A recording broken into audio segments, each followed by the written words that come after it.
Software engineering में हम अध्याय 19 चैप्टर 19 क्वालिटी कॉन्सेप्ट्स देख रहे हैं। मैकॉल्स क्वालिटी फैक्टर्स।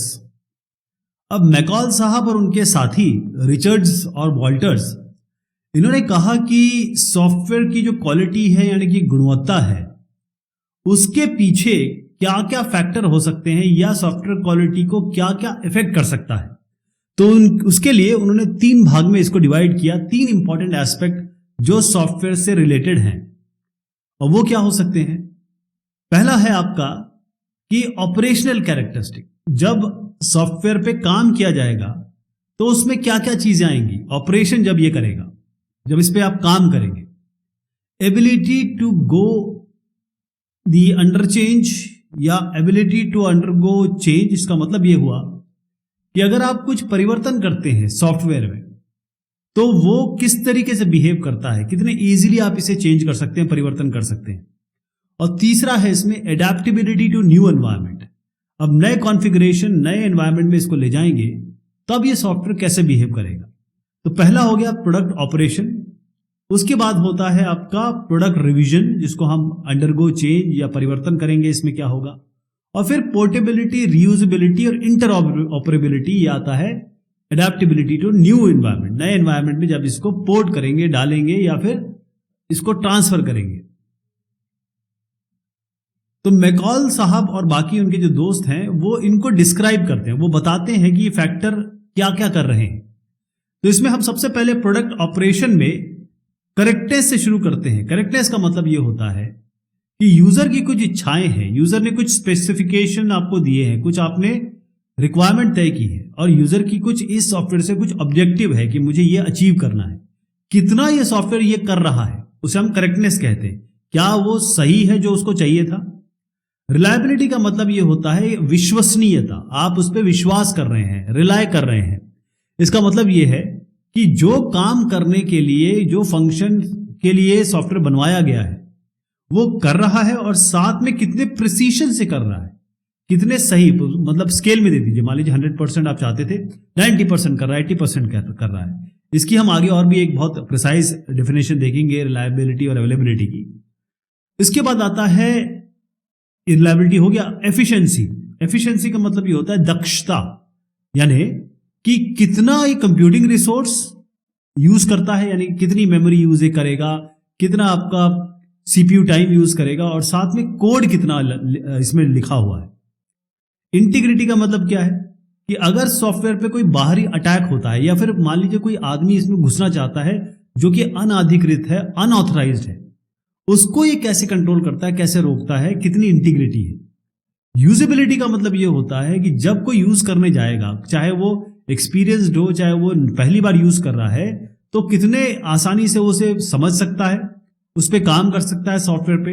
अच्छा, जो सॉफ्टवेयर पे जो इनपुट दिए जाएंगे, क्या उसको वो इनपुट आसानी से समझ में आ जाएंगे, क्या वो आउटपुट जो देगा सॉफ्टवेयर उसको वो इंटरप्रेट कर सकता है, समझ सकता है। मेंटेनेबिलिटी आ रही है आपके प्रोडक्ट रिवीजन में। तो मेंटेनेबिलिटी क्या होती है कि मान लीजिए कोई एरर आ गया तो उसको किस तरीके से फिक्स किया जा सकता है और कितना एफर्ट लगेगा।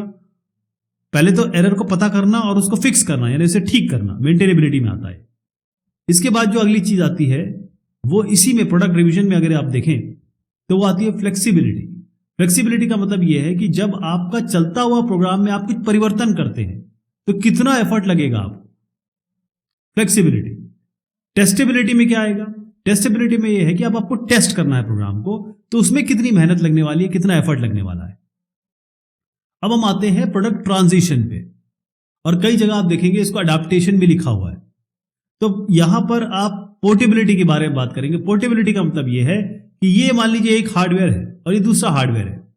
मान लीजिए अब इंटेल से उसको कहीं AMD में ले जा रहे हैं या ऑपरेटिंग सिस्टम चेंज कर रहे हैं, तो कितने आसानी से वो यहां से वहां चला जाएगा और क्या क्या चीजें करनी पड़ेगी। रीयूजेबिलिटी का मतलब ये है कि क्या ये पूरे सॉफ्टवेयर के कुछ कंपोनेंट्स या पूरा का पूरा सॉफ्टवेयर या इसके पार्ट आप किसी और एप्लीकेशन में यूज कर सकते हैं डायरेक्ट। इंटरऑपरेबिलिटी का मतलब यह है कितना एक सिस्टम और दूसरा सिस्टम इसको आपस में जोड़ना या आपस में एक इनके बीच में एक ब्रिज स्थापित करना, कनेक्शन स्थापित करना, उसमें आपको कितनी मेहनत करनी पड़ेगी। ये सारी कथा तो हो गई सर, लेकिन मेन चीज ये है कि ये सारे सब्जेक्टिव है, इसमें बहुत कम है जो हम मेजर कर सकते हैं। तो मैकॉल एक बहुत अच्छा आपको आइडिया देता है कि क्वालिटी अगर आपको पता करनी है, सॉफ्टवेयर कितना अच्छा है, बुरा है, इसमें कितनी गुणवत्ता है, उसके लिए ये सब चीजें जानना जरूरी है। लेकिन इसका मेजरेबिलिटी कम है, यानी कि हम चाहते हैं ना क्वांटिफाई करें इसे, नंबर्स हमें चाहिए, वो थोड़ा सा इसमें कम है। बाकी तो बड़ी अच्छे इमेज में ये आपको दे देता है, आपको पता लग जाता है। ISO 9126 क्वालिटी फैक्टर्स, अब ये है इंटरनेशनल ऑर्गेनाइजेशन जो स्टैंडर्ड बनाते हैं ISO। तो अब यहां पर क्वालिटी फैक्टर्स जब सॉफ्टवेयर के बारे में बात करते हैं, तो ये ISO 9126 ने कुछ ऐसे स्टैंडर्ड डेवलप किए कि भाई सॉफ्टवेयर क्वालिटी के क्या क्या एट्रीब्यूट हो सकते हैं, विशेषताएं हो सकती हैं, कैरेक्टरिस्टिक्स हो सकती हैं। तो उसके लिए उन्होंने तमाम चीजें बताई। अब चाहे आप फर्ब्स ले लें, चाहे आप मैकॉल ले लें, चाहे अलग अलग तरीके के जो क्वालिटी को बताने के लिए चीजें आई हैं, उसी तरीके से ISO 9126 है। अब इन्होंने बताया फंक्शनैलिटी। अब ये देखिए इस तरीके से डिवाइडेड है। फंक्शनैलिटी क्या कहती है, are the required function availability इसकी है सॉफ्टवेयर में, are the required function available in the software. इसका मतलब ये है कि यूजर की जरूरतों को कितना सॉफ्टवेयर पूरा करता है, डिग्री टू विच। इसमें हर चीज पे डिग्री आएगी, ध्यान रखिएगा। डिग्री कितने डिग्री, मतलब मान लीजिए 100% आप चाहते थे, 90% हो रहा है, तो डिग्री इसकी कितनी हो गई, 9। ऐसे मानेंगे हम। तो suitability, accuracy, interoperability, compliance, security, ये सारी चीजें हैं, इसको हम और डिस्कस कर सकते हैं डिटेल में। अभी आप समझ लीजिए कि कितना ये फंक्शनैलिटी पूरी करता है, यूजर की रिक्वायरमेंट कितनी पूरी करता है। रिलायबिलिटी का मतलब ये है कि कितने समय अगर यूजर ये चाहता है एक सॉफ्टवेयर पे काम करें, कितने समय बगैर गिरे हुए, बगैर फेलियर के, बगैर खराब हुए वो अवेलेबल रहता है यूजर के लिए। मैच्योरिटी, फॉल्ट टॉलरेंस, रिकवरेबिलिटी आती है इसमें। यूजेबिलिटी का मतलब यह है, is the software easy to use. इसमें क्या क्या चीजें आ रही हैं, इसमें यह आ रही है कि कितने आसानी से कोई एक नया यूजर भी सॉफ्टवेयर को यूज कर सकता है, कितने अच्छे से समझ सकता है, कितने अच्छे से उसको समझ सकता है, समझ के काम कर सकता है और उसको ऑपरेट कर सकता है। एफिशिएंसी का मतलब जैसे दक्षता है, इसका मतलब यह है कि कितना सॉफ्टवेयर, जितने भी सिस्टम रिसोर्सेज हैं, कंप्यूटर में क्या हो सकता है, मेमोरी है, CPU है, तमाम तरीके की चीजें हैं, उनको किस तरीके से ऑप्टिमल मतलब यह है कि ऐसा ना हो कि जितना यूज करना चाहिए उससे ज्यादा अधिक यूज कर रहा है। तो टाइम बिहेवियर, रिसोर्स बिहेवियर यहां पर आता है, कॉम्प्लेक्सिटी वगैरह। मेंटेनेबिलिटी में यह आता है कि आपका सॉफ्टवेयर को रिपेयर करना है, कोई प्रॉब्लम आ गई, उसमें आपको बग फिक्स करना है, कितने आसानी से कर सकते हैं। इसमें एनालाइजेबिलिटी, चेंजेबिलिटी, स्टेबिलिटी और टेस्टेबिलिटी आती है। पोर्टेबिलिटी में क्या आता है, जब एक एनवायरनमेंट से दूसरे एनवायरनमेंट, एक हार्डवेयर से दूसरे हार्डवेयर, एक ऑपरेटिंग सिस्टम से दूसरे ऑपरेटिंग सिस्टम में जब आप लेके जाते हैं सॉफ्टवेयर को, तो कितने आसानी से ले जा सकते हैं। इसमें अडेप्टेबिलिटी, इंस्टॉलेबिलिटी, कॉन्फॉर्मेंस, रिप्लेसेबिलिटी आती है। ये जो ISO के 9126 के अलग अलग फैक्टर मैंने बताया, ये बहुत अच्छे हैं, इनको समझना, इनको जानना बहुत जरूरी है, ISO IEC 9126। लेकिन मेजरमेंट कैसे करेंगे इसके, ये तो एक चीज है, क्योंकि सॉफ्टवेयर क्वालिटी को अगर हम मेजर कर सके तो मतलब वंडर हो जाएंगे, मजा आ जाएगा। तो मैं फिर से बता देता हूं, functionality, portability, maintainability, efficiency, usability और रिलायबिलिटी। इसको फॉर्ब्स की तरह याद करें या फिर किसी तरीके से याद करें इसे, लेकिन ये इसके ISO के 9126 के क्वालिटी फैक्टर्स हैं। Targeted quality factors. अब जब हम क्वालिटी के बारे में बात करते हैं, तो मैकॉल साहब ने, या मैकॉल के जितने भी हमने क्वालिटी फैक्टर्स देखे, उसमें बहुत सारे क्वालिटी फैक्टर हैं।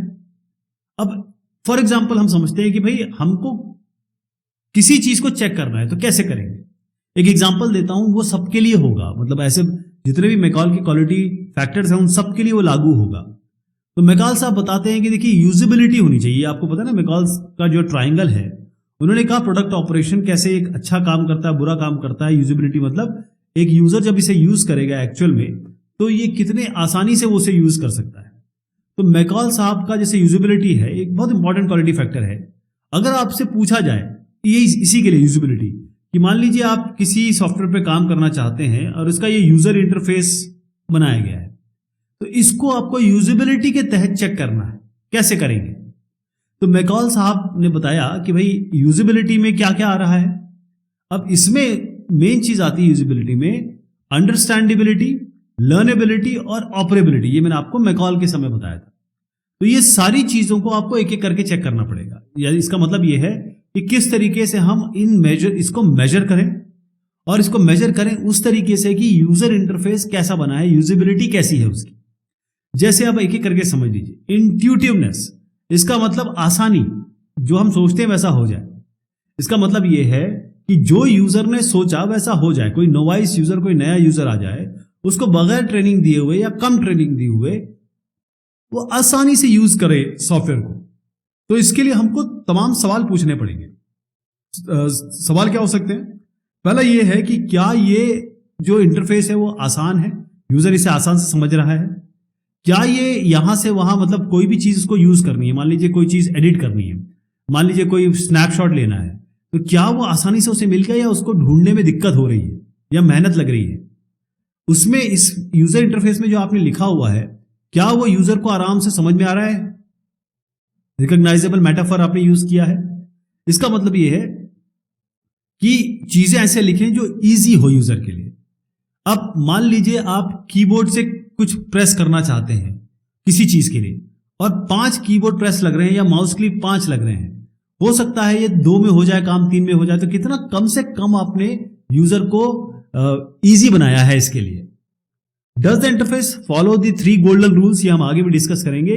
3 गोल्डन रूल्स में अभी मैं आपको आगे भी बताऊंगा, लेकिन मेन चीज ये है कि यूजेबिलिटी अगर टेस्टिंग करनी है तो यूजफुलनेस, फाइंडेबल, एक्सेसिबल, यूजेबल, डिजायरेबल, ये सारी चीजें इसमें आती है। सुंदरता, एस्थेटिक मतलब होता है सौंदर्य। क्या ये समझने में और यूज करने में यूजर के लिए मदद कर रहा है? एफिशिएंसी, दक्षता।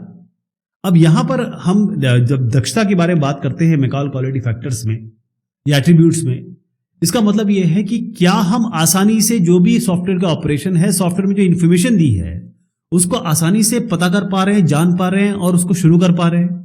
तो इसके लिए आप यूजेबिलिटी अगर आपको टेस्ट करनी है, या फिर यूजेबिलिटी के लिए आपको कहा जाए कि भाई मैकॉल का ये क्वालिटी फैक्टर है, इसको चेक करिए, तो आप क्या सवाल पूछेंगे अपने? ये पूछेंगे कि भाई जो आपने यूजर इंटरफेस बनाया है, या यूजर इंटरफेस जो है, या यूजेबिलिटी है, या फिर किसी तरीके से आप जो इंटरैक्ट कर रहे हैं, तो जो इंटरफेस का लेआउट है, इसका जो स्टाइल है, उसको क्या आप आराम से काम कर सकते हैं? क्या वो काला पीला तो नहीं है या कुछ समझ में ना आ रहा हो? क्या आपका जो ऑपरेशन है, पहले ये फिर ये फिर ये, यानी कि डेटा इनपुट है, क्या वो आसानी से आप कर पा रहे हैं, या आपको एक काम यहां करना पड़ रहा है फिर आपको दूसरा काम यहां करना पड़ रहा है? यानी कि काफी ज्यादा जम्बल्ड अप है। जो आउटपुट आ रहा है, क्या वो इस तरीके से दिखाई दे रहा है कि यूजर इसे आराम से समझ सके, इंटरप्रेट कर सके? और क्या जो ऑपरेशन है, मतलब हायरार्किकल, मतलब पहले ये होना है फिर ये होना है, ये होना है, वो किस तरीके से ऑर्गेनाइज्ड है? क्या यूजर इसको आसानी से नेविगेट कर सकता है अगर कोई काम करना है? तो फिर अगली जो चीज आएगी इसमें आएगी, जैसे यूजेबिलिटी टेस्ट करना है तो रोबस्टनेस आएगी। इसका मतलब अगर गलत डेटा दे देते हो आप, या कोई ऐसा इंटरेक्शन करते हो, यूजर ऐसा इंटरेक्शन कर देता है इस यूजर इंटरफेस के साथ या सॉफ्टवेयर के साथ कि इसके गिरने के चांसेस हैं, सॉफ्टवेयर के फेल होने के चांसेस हैं, तो सवाल ये आएगा कि अगर आपने कुछ इसमें ऐसी चीज डाली, ऐसा नंबर डाला, जैसे मान लीजिए आपको लैटिट्यूड डालना है या लॉन्गिट्यूड डालना है, या एक काम करिए एंगल डालना है, तो 0 से 360 डिग्री मान लीजिए ये है, आपने 361 डाला तो क्या हुआ? 360 की जरा थोड़ा नीचे कर लीजिए, 359.99 डाला तो क्या होगा? तो बाउंड्री पे क्या हो रहा है? और अगर बाउंड्री पे कोई चीज ऐसी हो भी जा रही है तो सॉफ्टवेयर एकदम से धन्न से कोई ब्लू स्क्रीन वाला एरर दे रहा है, या फिर आपको बता रहा है कि नहीं साहब ये नहीं हो पाएगा, और आसानी से वो इसको जज्ब कर जाए, शॉक को। रोबस्टनेस में एक और चीज आएगी, ये होता ये है कि यूजर के सामने अगर कोई चीज आई और वो गलत हो गया तो क्या आप पीछे जा सकते हैं?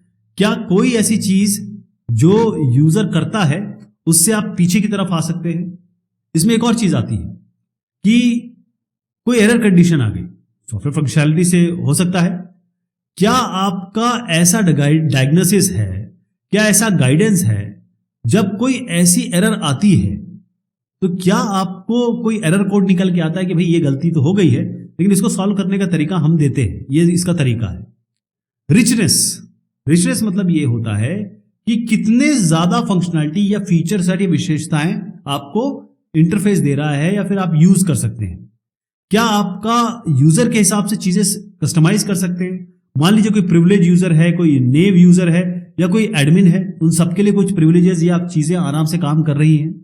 और क्या इंटरफेस आपको मैक्रो कैपेबिलिटी देता है, यानी कि आपके जो कॉमन ऑपरेशन है, मान लीजिए बहुत सारी चीजें हैं, बार बार आप कैसे करेंगे। जैसे आप गिम्प में जाएंगे तो आप उसमें एक बार सेट कर दीजिए कि पहले मैं इमेज को खोलूंगा, फिर एडिट करूंगा, फिर इसका साइज ये चेंज करूंगा, फिर इसको क्रॉप करूंगा। ये चारों काम बार बार नहीं करने पड़ेंगे, बस एक बार एक बैच बना के रख लीजिए, सारे काम एक साथ हो जाएंगे। तो ये गिम्प जो सॉफ्टवेयर है उसमें है। क्या ऐसी चीज है?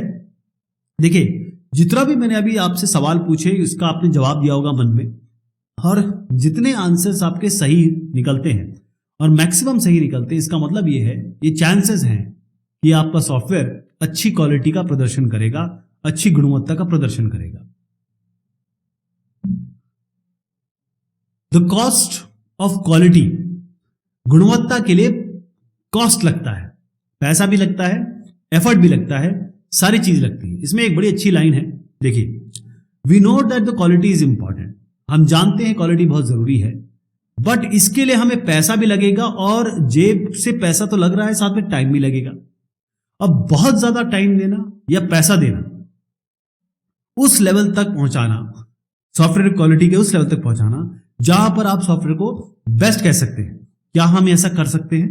क्योंकि पैसा तो लगेगा, मेहनत तो लगेगी, तो क्वालिटी का कुछ पैसा लगता है, कॉस्ट लगता है।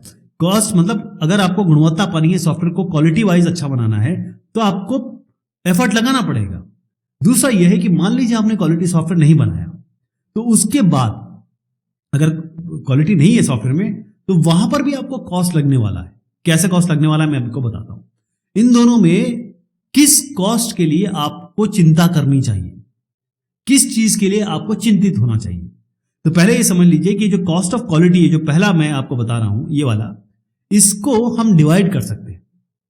कॉस्ट ऑफ क्वालिटी जो है, यानी जो भी है, चाहे लैक ऑफ क्वालिटी हो, कॉस्ट ऑफ क्वालिटी, इसमें क्वालिटी को अगर मैं कॉस्ट, यानी इसमें कितना एफर्ट पैसा लगने वाला है, इसको हम जरा कॉस्ट के हिसाब से डिवाइड करते हैं। एक तो आपको प्रिवेंशन कॉस्ट लगेगा, एक अप्रेजल कॉस्ट लगेगा, और एक फेलियर कॉस्ट लगेगा।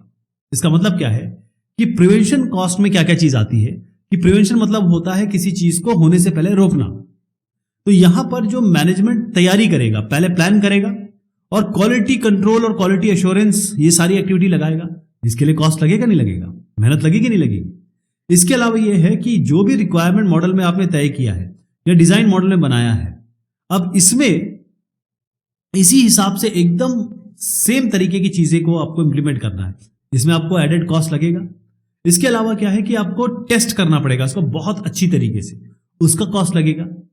ट्रेनिंग, अब ये सब करने के लिए आपको ट्रेनिंग भी तो देनी पड़ेगी, उसका कॉस्ट अलग लगेगा। तो प्रिवेंशन कॉस्ट ये होता है, ये सारी चीजें कि भाई होने से पहले रोक दिया जाए किसी दिक्कत को। तो ये आपका क्वालिटी हैज अ कॉस्ट, मतलब क्वालिटी लाने का पैसा है ये। अप्रेजल कॉस्ट का मतलब क्या होता है? अप्रेजल का मतलब ये होता है मूल्यांकन। इसका मतलब ये है कि आप अच्छी तरीके से प्रोडक्ट को जाने, और जानने के बाद फिर देखें कि कितना कॉस्ट लगने वाला है। इसका मतलब ये है कि आपके सामने जब प्रोडक्ट बना, या आप कोई इसके टेस्टर हैं या क्वालिटी एश्योरेंस क्वालिटी कंट्रोल वाले हैं, तो आप यहां पर इसका टेक्निकल रिव्यू कराएंगे। टेक्निकल रिव्यू में पैसा लगता है, कॉस्ट लगता है, मेहनत लगती है, टाइम लगता है, एफर्ट लगता है। इसके अलावा जिससे डेटा आप कलेक्ट करेंगे, मैट्रिक्स कलेक्ट करेंगे, नंबर्स कलेक्ट करेंगे, और उसको देखेंगे कि कितना नंबर आ रहा है। हम 10 चाहते थे, 8 आ रहा है, 6 आ रहा है, अरे 10 तक कैसे पहुंचेगा। इसके अलावा cost of testing and debugging, अब टेस्ट करना है, उसके बाद उसको डिबग भी करना है, डिबकरण कहते हैं उसको, उसमें भी पैसा लगेगा, एफर्ट लगेगा। तो आप देखिएगा, मैं आगे बढ़ता हूं, वैसे इसको पूरा कंप्लीट कर लेते हैं, फिर बताता हूं आपको। इसमें मैं चर्चा करूंगा अभी, क्योंकि ये ज्यादा इंपॉर्टेंट है, क्योंकि कॉस्ट कैसे बढ़ती है ये भी आपको बताऊंगा अभी। पहली चीज ये है कि फेलियर कॉस्ट क्या है। फेलियर कॉस्ट वो होते हैं जब, देखिए, आपने कस्टमर को कोई सामान देना है, कोई सॉफ्टवेयर देना है, कस्टमर को देने से पहले, यानी failure cost are those that would disappear if no errors appeared before shipping a product to customer. Failure cost का मतलब यह होता है कि सॉफ्टवेयर अगर फेल होगा, यानी इंटरनल फेलियर कॉस्ट और एक्सटर्नल फेलियर कॉस्ट, इससे आप समझ पाएंगे कि क्या चीज मैं कहना चाह रहा हूं। अब इससे पता चलेगा, क्योंकि मैं फेलियर कॉस्ट इन दोनों को कह रहा हूं। इंटरनल फेलियर का मतलब ये होता है कि शिपमेंट से पहले यूजर को आपको देना है, उसके पहले एरर आए, एरर दिख गए, तो इंटरनल फेलियर कॉस्ट में क्या क्या चीज आएगी कि भाई अब तो एरर आ गई है, इसको रिपेयर करना है, करेक्ट करना है, उसके लिए मेहनत लगेगी। अगर आपने यहां पर कुछ ठीक करने की कोशिश की और कहीं और एरर आ गया, सॉफ्टवेयर छोटे मोटे तो होते नहीं, बड़े होते, एक जगह चेंज किया दूसरी जगह आ गया, उसमें क्या कितनी मेहनत लगेगी। इसके अलावा कि जो क्वालिटी मैट्रिक्स है, मतलब क्वालिटी के लिए जो अलग अलग नंबर्स हैं वो निकालना है, और फिर हमको देखना है कि भाई फेलियर कैसे हुआ और इसके हिसाब से हम क्या कॉन्फिडेंस है हमें सॉफ्टवेयर में। ये आपके इंटरनल फेलियर है। तो आप फेलियर कॉस्ट समझ रहे हैं, इंटरनल भी हो सकते हैं, पहले भी हो सकते हैं, बाद में भी हो सकते हैं, शिपमेंट के पहले, शिपमेंट के बाद। तो एक्सटर्नल फेलियर कॉस्ट का मतलब ये होता है कि कितने एरर, कितने डिफेक्ट, कितने बग आपको मिले जब आपने यूजर को ये दे दिया, शिप कर दिया या फिर बेच दिया। इसमें क्या हो सकता है कि अब यूजर को प्रॉब्लम दिखेगी, वो आपके पास आएगा, आप उसका कंप्लेंट को ठीक करोगे, प्रोडक्ट हो सकता है सॉफ्टवेयर वापिस ही कर दिया जाए, आपको बार बार फोन आए, आपको सपोर्ट करना पड़े, और उसके बाद वारंटी वर्क, मतलब जो मेंटेनेबिलिटी या मेंटेनेंस के समय में आपको जितना मेहनत लगाने, जितने आपको लोग लगाने पड़ेंगे, वो कॉस्ट आएगा। देखिए ध्यान रखिएगा कि ये दोनों ही चीजें, इंटरनल और एक्सटर्नल फेलियर मिला के हम फेलियर कॉस्ट कहते हैं। तो एक अच्छा रेपुटेशन या बुरा रेपुटेशन, इसमें एक चीज आती है कि एक आपका रेपुटेशन खराब हो जाए, और इससे क्या होगा, बिजनेस आपका लूज होगा। अगर आप सॉफ्टवेयर बना रहे हैं और आपने अच्छी चीज नहीं दी, तो आपको ये चीज आएगी एक्सटर्नल फेलियर कॉस्ट में, ठीक है जी। लेकिन इसको आप नंबर में नहीं जांच सकते। किसी का मूड खराब हो गया आपसे, तो आप बोलेंगे नहीं आपका 30% मूड खराब हुआ है, 40%, ऐसा तो नहीं हो सकता ना। तो रिलेटिव कॉस्ट जो होता है, रिपेयर मतलब एक एरर को निकालना और फिर इसको रिपेयर करना, ये इतनी ड्रामेटिकली बढ़ता है। अगर आप प्रिवेंशन से, मतलब अगर आप पहले ही रोक लें और उसके बाद जब एरर आए तब उसको जब रोकें, इसका मतलब यह है इंटरनल फेलियर आसान है हैंडल करना, एक्सटर्नल फेलियर में आपको बहुत ज्यादा कॉस्ट लगेगा। अब आप इन ग्राफ्स को देखिए, आपको समझ में आएगा। पहले आप समझ लीजिए कि ये मैं कॉस्ट बता रहा हूं। देखिए ये टोटल कॉस्ट है, ये इंप्रूवमेंट, क्वालिटी इंप्रूवमेंट है। अगर एक्सटर्नल फेलियर होता है तो आपका कॉस्ट कितना ज्यादा बढ़ जा रहा है, इंटरनल फेलियर पे इतना बढ़ रहा है। इससे अच्छा यह है कि पहले आप मूल्यांकन करिए, मतलब अप्रेजल करिए, बार बार रिव्यू वगैरह करिए, और फिर रोकने की कोशिश करिए एरर को। और शिपमेंट से पहले जो एरर आ रहे हैं उसको ठीक करने में ज्यादा कॉस्ट लगता है। एक्सटर्नल फेलियर जब आपने दे दिया और उसके बाद कॉस्ट को, अगर आप इसको ठीक करना चाहेंगे सॉफ्टवेयर को, तब तो तबाही आ जाएगी। यहां पर भी यही बताया जा रहा है, रिक्वायरमेंट के समय, डिजाइन के समय, कोडिंग के समय, टेस्टिंग के समय ये कितना कॉस्ट है, लेकिन जब आप मेंटेनेंस के समय पहुंचते हैं तब आप देखिए कितना कॉस्ट पहुंच जाता है। एक बहुत बड़ा नंबर बता रहा हूं। तो कॉस्ट ऑफ क्वालिटी में एक बहुत बेहतरीन ग्राफ दिखाता हूं आपको। ये कॉस्ट है, ये आपके परसेंट डिफेक्ट्स है। आप पूरी तरीके से सॉफ्टवेयर को 100% श्योरिटी के साथ आप बग फ्री तो नहीं दे सकते, कुछ ना कुछ चीजें रह जाएंगी, लेकिन आप को ये देखना है कि कितना देना है, कैसे देना है, क्योंकि टाइम और कॉस्ट भी तो है। बजट के अंदर रहना है, और बजट के अंदर रह के टाइम तक उसको डिलीवर भी करना है। तो इसीलिए प्रिवेंशन, इंस्पेक्शन, ये सब सारी चीज आएगी। Appraisal, prevention, internal failure, external failure, वो कहां कहां जा रहे हैं।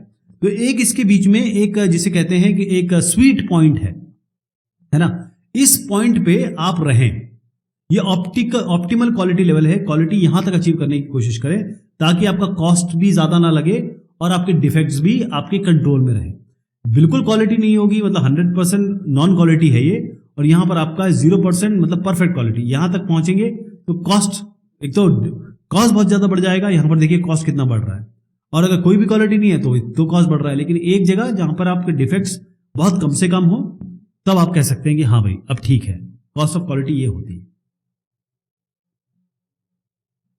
रिस्क, अब इसकी चर्चा हम करेंगे अगली बार। तब तक के शुक्रिया, मेहरबानी आप सभी।